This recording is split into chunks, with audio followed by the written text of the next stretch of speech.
kita nak ambil dia jadi penyokong saya, sorry lah. Tun Dr. Mahathir Mohamad dalam wawancara khas bersama Astro Awani. Banyak orang nak jadi Perdana Menteri. Janganlah kita utama politik sehingga tak peduli nyawa manusia. Nantikan 8.30 malam, Rabu 25 November 2020, eksklusif bersama Tun Dr. Mahathir Mohamad di saluran 501, astroawani.com dan Astro Go. Itu yang bakal kami siarkan pada malam ini di seluruh platform kami, di Kaca TV dan juga di platform digital kami, eksklusif bersama bekas Perdana Menteri Tun Dr. Mahathir Mohamad, dan individu yang bertanggungjawab menemu bual Tun Dr. Mahathir Mohamad ialah Haji Nazri Kahar, kini berada di WTC. Haji, apa khabar? Lama tak jumpa walaupun sebumbung dalam kata syarikat yang sama. Haji, bagaimana pengalaman menemu bual Tun Dr. Mahathir Mohamad? Haji biasa menemu bual tokoh-tokoh besar, akan tetapi konteks kali ini menemu bual Tun Dr. Mahathir Mohamad dalam situasi yang cukup berbeza.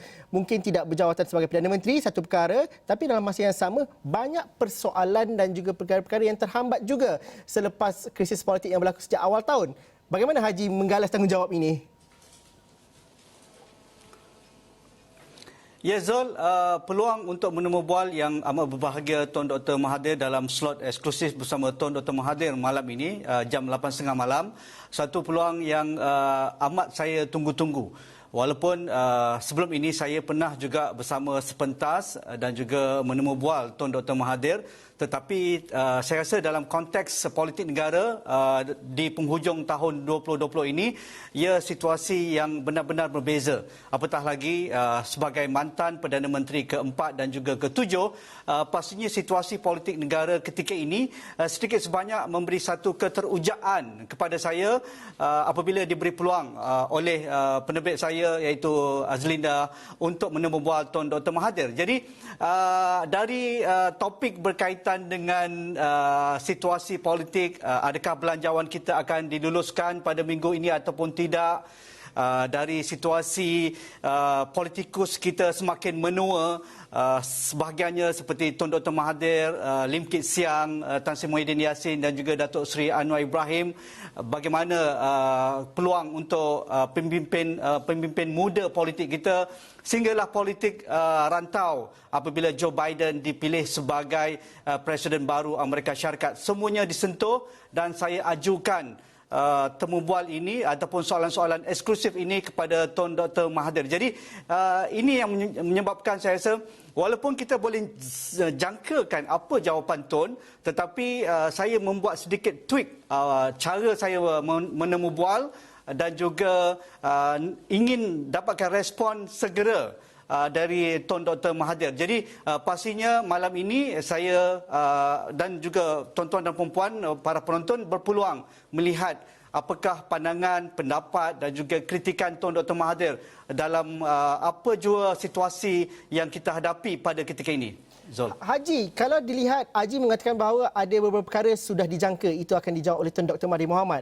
Tetapi sebagai seorang ahli politik yang cukup negarawan, yang cukup lama dalam arena politik dan juga sebagai seorang pewawancara yang lama juga seperti Haji yang berpengalaman, sudah pasti dapat mengagak bahawa adakah Tun Mahathir ini mengelak untuk menjawab sesuatu, beliau terbuka, adakah dalam keadaan beliau ditemu bual, beliau tenang, sinikal, ataupun bagaimana Haji? Ataupun dalam masa 45 minit itu pelbagai gelombang ataupun mood yang dijelmakan oleh Tun Dr. Mahathir Mohamad? Dari mula Tun Dr. Mahathir melangkah masuk ke pejabat ataupun ke ruang temu bual kami di pejabat beliau di Yayasan Al-Bukhari, saya melihat keterujaan Tun Dr. Mahathir untuk ditemu bual, dan kita pun sedia maklum Zul, Tun bukan sebarang politikus. Beliau boleh menjawab semua soalan dan tidak menapis apa jua soalan yang akan diberikan oleh penemu bual. Dan itu juga memberi satu kekuatan kepada saya untuk tidak menapis dahulu, walaupun soalan sudah pun kita beri sedikit bayangan, tetapi ada keterujaan untuk saya berikan soalan-soalan yang pedas, soalan-soalan yang mungkin beliau tidak menjangkakan dan sebagainya. Seperti satu soalan yang saya ajukan, iaitu adakah Tun merasakan sudah sampai masanya berundur diri, perlu berundur diri dari arena politik nasional. apabila beliau tidak lagi sebagai sebagai Perdana Menteri, parti beliau Pejuang semakin begitu kecil jumlah ahli parlimen yang menyokongnya, dan sebahagian besar yang dahulu bersatu sudah pun ke pihak Perikatan Nasional dan beliau tidak bersama dalam Pakatan Harapan. Jadi adakah beliau menjangkakan ataupun merasakan untuk menjadi seorang negarawan yang boleh menyatukan ke semua kelompok-kelompok ini? Tetapi seperti yang dijangkakan saya juga, beliau merasakan tidak mendapat sokongan.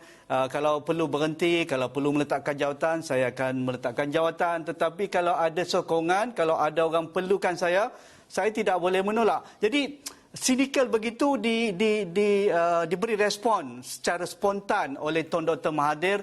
Begitu juga apabila ditanyakan bagaimana jika belanjawan yang akan dibawa ke parlimen, adakah akan diluluskan ataupun diterima majoriti oleh ahli dewan.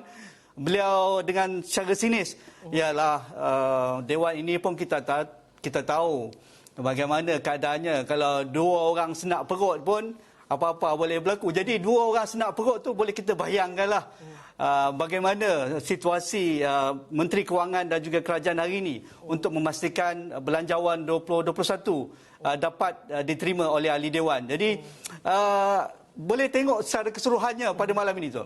Okey, Haji, saya ingin tarik keluar sedikit perbualan Haji ataupun temu bual Haji bersama dengan Tun Dr. Mahathir Mohamad. Tidak lengkap kalau temu bual ini kalau tidak berceritakan mengenai saga Tun bersama dengan Datuk Seri Anwar Ibrahim, dan juga ada yang mengatakan bahawa kalau nak jadi Perdana Menteri Malaysia kena ada restu Tun Dr. Mahathir Mohamad. Kita tarik keluar sedikit temu bual tersebut, kita saksikan sedikit. Banyak orang nak jadi Perdana Menteri. Banyak orang berminat nak jadi Perdana Menteri.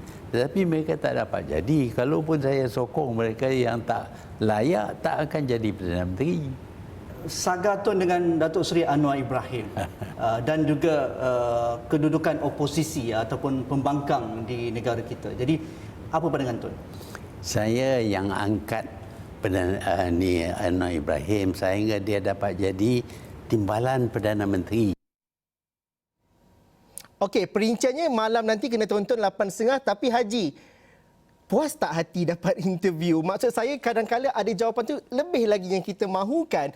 Tetapi sebagai seorang negarawan, kadang-kadang Tun bermain dengan dia tahu bagaimana untuk menjawab dan sebagainya. Pandangan Haji dan juga secara peribadi. Secara peribadi, tokoh seperti Tun Dr. Mahathir bukan calang-calang untuk ditemu bual, kerana beliau sudah bersedia untuk menjawab semua persoalan, provokasi dan juga cara kita bertanyakan soalan.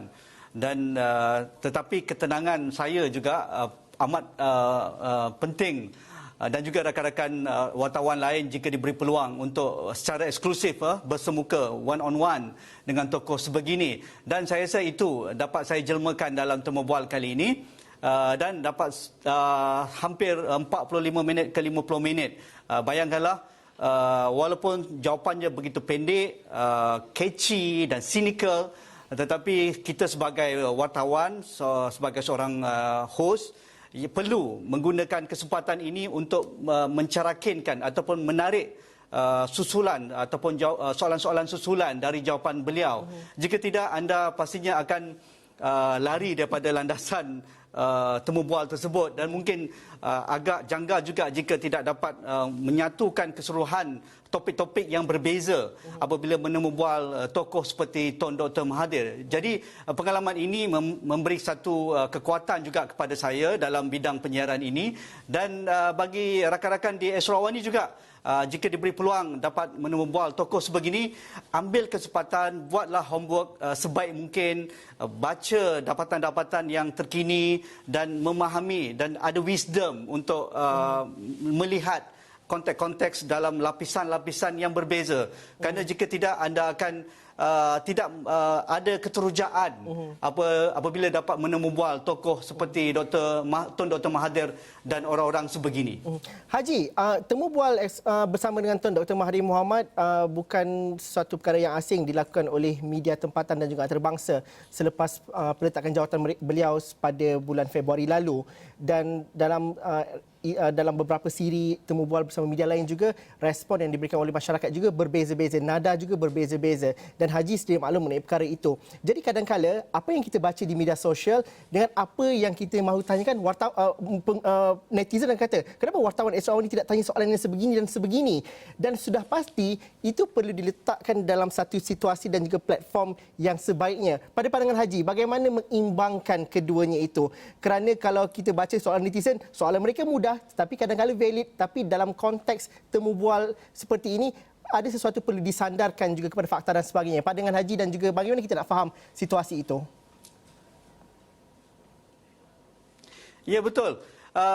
Apabila diberi peluang untuk mendapatkan temu bual eksklusif sebegini dengan tokoh yang besar seperti Tun Dr. Mahathir ini, jadi kita perlu bersedia untuk menanyakan soalan yang tepat dengan cara yang tepat. Dan ini bukan kerja mudah, walaupun kita rasa kita mungkin agak segan ataupun kita takut rasa sensitif dan sebagainya. Saya rasa kita perlu lari sedikit, kita perlu ada keberanian untuk menanyakan soalan-soalan yang mungkin pada kita tidak wajar ditanyakan. Tetapi tokoh seperti Tun Dr. Mahathir bersedia untuk menjawab semua persoalan. Cuma kita tidak perlu menapis soalan kita dahulu. Dan itu sebenarnya kekuatan yang sepatutnya ada pada setiap wartawan dan juga host. Dan juga apabila diberikan soalan ataupun menanyakan soalan-soalan sebegitu, kita tidak perlu ada lead ataupun kita tidak perlu beri jawapan. Kerana jawapan itu adalah orang yang kita tanya. Seringkali kita akan terperangkap apabila kita menemubual tokoh-tokoh tertentu, kita memberikan sedikit jawapan dahulu. Sepatutnya orang itu yang akan memberikan jawapan. Jadi cuba beri sedikit perhatian dan juga fokus apabila dapat tokoh sebegini. Kerana jarang kita diberi peluang sebegini dan kita sepatutnya menggunakan sebaik mungkin ruang yang cukup sedikit ini untuk menanyakan soalan-soalan yang eksklusif. Biarpun pandangan pihak luar tu tidak perlu kita kata pun perlu ambil kira, tetapi pastinya penonton dan juga publik inginkan soalan-soalan yang mereka ingin tahu dan kita bawa cara kita. Bukan tidak melayan ke semua soalan tersebut. Kita melayan tetapi dengan cara Esra Awani, dengan cara Nazrika Ha, dengan cara Zulfitri Yusof. Dan sepatutnya itu. Kita tidak boleh terbawa-bawa dengan cara orang lain. Kerana masing-masing ada kekuatan, masing-masing ada cara tersendiri dalam mengendalikan temu bual sebesar ini. Haji, saya ada setengah minit tapi saya nak tanya, apa yang berlaku sebelum kita on kamera untuk temu bual dengan Tun? Adakah kita lihat dia beliau tenang di kaca TV apabila ditemu bual, tapi sebelum tu apa cerita dia? Saya ketandas 3-4 kali jugalah. Walaupun rakaman, tetapi kita tahulah aura Tun Dr. Mahathir bukan calang-calang lah. Siapa pun lah, walaupun season editors, season reporters dan sebagainya, apabila diberi peluang untuk menemubual Tun Dr. Mahathir ini, dia ada satu aura. Aura tu sukar saya nak ceritakan. Dan betul, apabila beliau masuk ke Dewan Temubual, dah ada aura itu. Dan apatah lagi apabila kru meletakkan mikrofon di jaket beliau dan disilakan Tun, sila doktor, sila duduk. Tetapi saya mengambil peluang itu juga, saya intro dengan break the ice ataupun memulakan bagaimana kita nak usik Tun Dr. Mahathir. Jadi saya buat cerita Langkawi. Kerana saya tengok sosial media beliau baru pulang ke Langkawi pada hujung minggu lalu. Jadi tanya bagaimana kehidupan nelayan kita, operator pelancongan dan sebagainya. Tun bersahaja bercerita, mereka susah, pelancong tak ada. Kawasan ini memang bergantung harap dengan pelancong. Jadi kita kena buat sesuatu, tolong mereka dan sebagainya. Jadi itulah, alhamdulillah apabila saya dah selesa tu, senang. Barulah kita dapat mulakan rakaman dengan Alhamdulillah dengan baik sekali. Haji, 3 jam lagi akan disiarkan eksklusif bersama Tun Dr. Mahathir Mohamad 8.30 malam ini di 501 dan juga di seluruh platform kami. Itu anda boleh tonton sebentar lagi 8.30 malam sejurus selepas awan di 7.45. Sekian saja cerita untuk hari ini. Assalamualaikum, salam sejahtera. Kita jumpa lagi.